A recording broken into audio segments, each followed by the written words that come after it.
এই যে ঘটনাগুলো ঘটছে, ঘটনাগুলো পুরো ঘটনার আসলে বেনিফিশিয়ারি কারা? এগুলো আপনি সব মিলাইতে হবে তো, একটার সাথে একটা লিঙ্ক আপনাকে মিলাইতে হবে। কয়দিন আগে একজন মুক্তিযোদ্ধা বলছে কি যে পতিত সরকার যাদেরকে তাড়ানো হয়েছে, মুক্তিযুদ্ধের সপক্ষের শক্তি ছিল তারা, এবং তাদেরকে সরাইছে কারা? কালো শক্তি, জামাত। বলে নাই? বলেছে। সে কি মিন করছে বুঝছেন? সে মিন করছে এই যে স্বাধীনতার পক্ষ শক্তিকে স্বাধীনতার বিপক্ষ শক্তি যে রাজাকার তারা তারাই দিছে, এটা বুঝাইতে চাইছে সে। এই এই বয়ানটা তৈরি করবার চেষ্টা চলছে 5 আগস্টের পর থেকেই। চলছে তো। তাহলে তারা কিরকম মুক্তিযোদ্ধা? মুক্তিযোদ্ধা যেটা রিপিট করতেছে আবার, দেশের মালিক কারা? দেশের মালিক জনগণ। সেই জনগণের উপরে যখন আপনি গুলি চালাবেন তখন মুক্তিযোদ্ধা সবার আগে সোচ্চার হওয়ার কথা। একটা মুক্তিযোদ্ধাও সোচ্চার হয় নাই। আবার এই মুক্তিযোদ্ধারা কোথায় ছিল যখন জিয়াউর রহমানের মতো একজন ব্যক্তির বীর উত্তম না কি বীর প্রতীক এটাকে যখন ছিনিয়ে নেওয়া হইল, মুক্তিযোদ্ধারা কোথায় ছিল? ঘুমিয়েছিল না আয়নাঘরে ছিল? না, ছিল কোথায় মুক্তিযোদ্ধাগুলা? তাদেরই তো সাথে সঙ্গী মুক্তিযোদ্ধা জিয়াউর রহমান। বরং জিয়াউর রহমান তো অনেক বড় মাপের মুক্তিযোদ্ধা। কেন জানেন? সে ছিল পাকিস্তান আর্মি, এখান থেকে রিভোল্ট করছে। পাকিস্তান আর্মি ছিল না? যতজন সেক্টর কমান্ডার 11 জন সব পাকিস্তান আর্মি। তারা রিভোল্ট করছে, তাদের বীর প্রতীক কাইরে নেয়। তখন লতিফ সিদ্দিকী সাহেবের মতো মুক্তিযোদ্ধা মুচকি মুচকি হাসে। কিসের মুক্তিযোদ্ধা? পক্ষান্তরে সমর্থন করছিল। কিসের মুক্তিযোদ্ধা? আপনি মুক্তিযোদ্ধা 71 মুক্তিযোদ্ধা ঠিক আছে তো, এরকম আমাদের ফ্যামিলি ভিতর আছে একজন বড় ভাই এমন একটা রোল প্লে করছে, সমস্ত ছোট ভাইরা তার উপরে খুশি। 20 বছর পর এর মধ্যে বড় ভাই বিয়ে করলো, বউ হইলো, অনেক কিছু হইলো, সবার সাথে গ্যাপ হচ্ছে, অনেক ষড়যন্ত্র, অনেক কিছু। তো ওই আদিকাল ধরে রাখতে হবে। তখন আপনার যে রোল, পরবর্তীকালে 50 বছর পর আপনার সেই রোল থাকবে। রাজ্যকে আপনি যে বলতেছেন একেবারে বলেন তো, মুক্তিযোদ্ধা ঠিকই আছে, যেহেতু এই মুক্তিযোদ্ধারা দুর্নীতি 71-এর মুক্তিযোদ্ধারা যখন মানে কি 24-এর মুক্তিযোদ্ধার বুকে জড়ায় ধরে নাই, তখন আপনার বুঝতে হবে। অধ্যাপক সাইফুল ইসলাম যেটি বলছিলেন যে একেবারেই এই মুহূর্তে যদি আওয়ামী লীগ কোনো একটা প্রোগ্রাম করতে যায়, আওয়ামী লীগের ব্র্যান্ড আওয়ামী লীগাররা প্রোগ্রাম যদি করতে যায়, সেক্ষেত্রে একটা সিনকেট হওয়ার সম্ভাবনা থাকে। তো সেই ক্ষেত্রে আইন শৃঙ্খলা বাহিনীটাকে জানেন না আমি বুঝতে পারলে আপনি বিষয়টা সহজভাবে বুঝতে হবে। প্রথম আসেন, বাংলাদেশে যে সমস্ত নির্বাচনগুলো কারচুপি হয়েছে বলে আমরা বলি না? আচ্ছা, নির্বাচনে কারচুপি করে কারা এটাকে বলেন?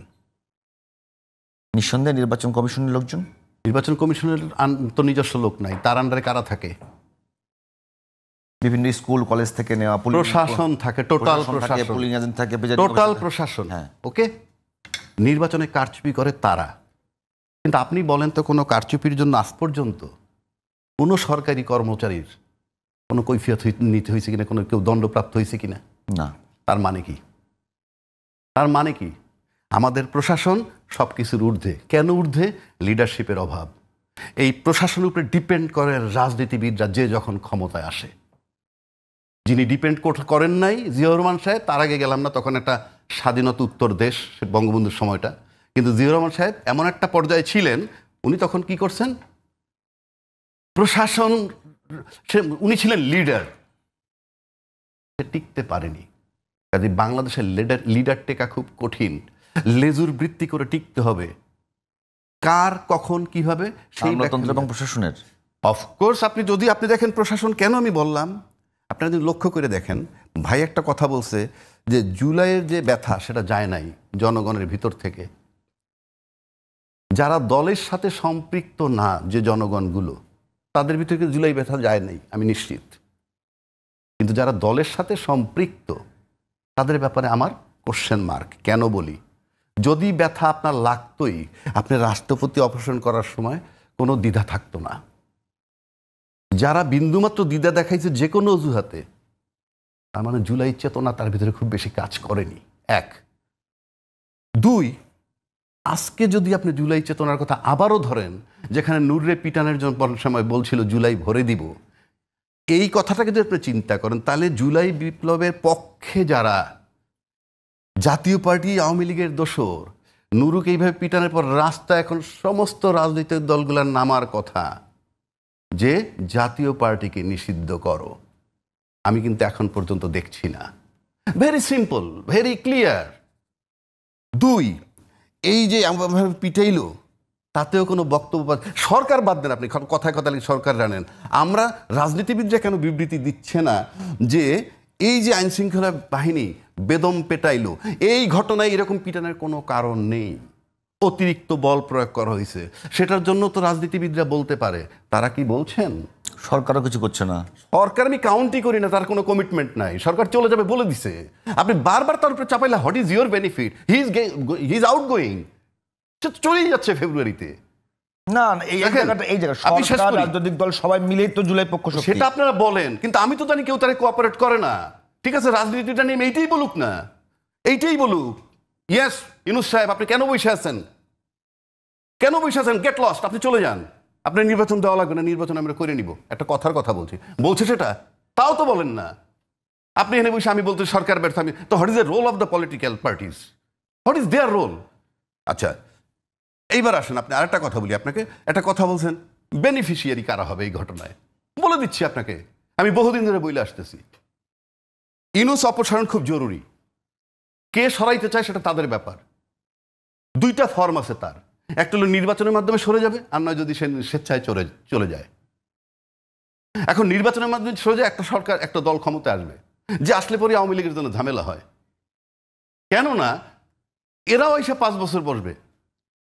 আইসা যদি 5 বছর বসে, আওয়ামী লীগ নিশ্চিত যে 5 বছরের মধ্যে আসতে পারতেছে না।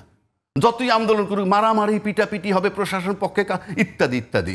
কিন্তু যদি কোনো কারণে এই ইস্যুতে এই জাতীয় পার্টির উপরে আজকে হামলা শুরু, জাতীয় পার্টিকে কেন্দ্র করে হামলা শুরু হইলো, জাতীয় পার্টি এখন জানলা খুলে কথা বলে, এরপর দরজা খুলে যদি সব লোকদের ঢুকে নির্বাচনে যদি মাঠে আনে, অহেতুক অযৌক্তিক আন্দোলন নিয়েও যদি নামে যে পিআর পদ্ধতি নির্বাচন চাই, একটা কথার কথা বলছি, আমি বলছি না এটা চাইবে, পিআর পদ্ধতি নির্বাচন চাইলে কিন্তু জাতীয় পার্টি অনেক সিট পাবে, if they are supported by Awami League. অনেক সিট পাবে, অ্যাটলিস্ট 30-40টা সিট পাবে। সুতরাং সে যদি কালকে পিআর পদ্ধতির কথা বলে নির্বাচন বানচাল করতে চায়, নির্বাচন না হয়, আর ইউনূস সাহেব যদি চলে যায়, বেনিফিট আওয়ামী লীগের। কেন? তৃতীয় ব্যক্তিরা আপনি যেখান থেকে বাংলাদেশে ধরে আনেন, সে পরোক্ষভাবে আওয়ামী লীগ। যে ফর্মে আনেন, যেখান থেকে আনেন, সাবেক বাংলাদেশ ব্যাংকের গভর্নর, সাবেক বিচারপতি, সাবেক ক্যাবিনেট সেক্রেটারি, সাবেক XYZ, যারে আনেন সে সেটাই আওয়ামী লীগ। সেটাই আওয়ামী লীগ, কারণ সে 16 বছরে তো তারাই ছিল। এর থেকে যারে আনেন ওইটাই আওয়ামী লীগের বেনিফিট। সুতরাং আমি বারবার বলে আসছি, সেনা, আর্মি একটা স্টেক হোল্ডার, রাজনৈতিক দল এতদিন বলছি শুধু বিএনপি, আজকে বিএনপি, এনসিপি, জামাত 3টে মিলে একটা স্টেক হোল্ডার হইতেই হবে। আর ইউনূস সাহেব একটা স্টেক হোল্ডার। 3 জন যদি একত্র না হন, আপনার নির্বাচন না হওয়ার সম্ভাবনা 99.99%। আর নির্বাচন না হইয়া ইউনূস সাহেব সরে গেলে জাতীয় পার্টি লাভ, মানে জাতীয় পার্টি কেউ না, জাতীয় পার্টি আওয়ামী লীগের, জাতীয় পার্টির আন্ডার কাভারে আছে, বি টিম জাতীয় পার্টির সামনে আছে। Very simple equation. এইটা যদি এখন হয়, মানে অধ্যাপক সাইফুল ইসলাম, একেবারে এখন পর্যন্ত যে দাবিটা, যে সব দলের পক্ষ থেকে তো অন্তত পক্ষে জাতীয়বাদীকে নিষিদ্ধ করবার একটা দাবি তো আসা উচিত। হ্যাঁ, অন্তত পক্ষে নিষিদ্ধ কাউকে করা, এটা তো আমি হবে কি হবে না বলি নাই, কিন্তু নামা তো উচিত, নামা উচিত। আমি বলছি নামি নেই তো। না, এটা অনেক দলের অবস্থান ভিন্ন আছে। বিএনপি বলছে যে আমরা কাউকে নিষিদ্ধ করার পক্ষে না,